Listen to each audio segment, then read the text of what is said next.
पंडित मोहनलाल बड़ौली का वैसे तो दोबारा से प्रदेश का अध्यक्ष बनना लगभग निश्चित था। बिल्कुल।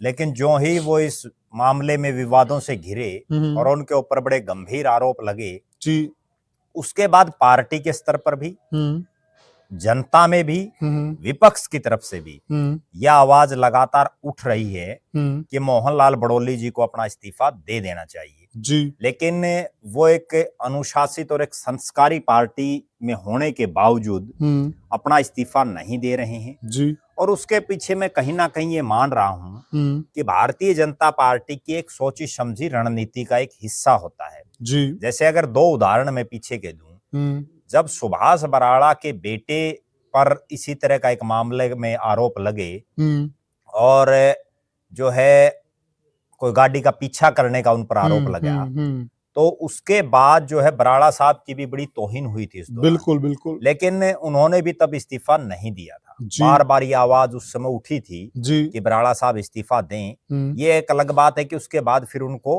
हटा करके नया प्रदेश अध्यक्ष बना दिया गया। इसी तरह से सरदार संदीप सिंह जो खेल मंत्री थे हरियाणा के जी, उन पर भी आरोप लगे और उसके बाद उनको भी हटाने के लिए विपक्ष ने भी, जनता ने भी खूब सड़कों पर भी प्रदर्शन किए, विधानसभा में भी आवाज उठाई। बिल्कुल सही कहा। लेकिन मनोहर लाल खट्टर जी के कानों पर जूं तक नहीं रेंगी जी, और उनको नहीं हटाया जी। और उसके बाद जब मनोहर लाल जी की छुट्टी हुई और नायब सिंह सैनी जब सीएम बनाए गए और मंत्रिमंडल जब उन्होंने बनाया तो उसमें एकाएक संदीप सिंह की छुट्टी कर दी गई।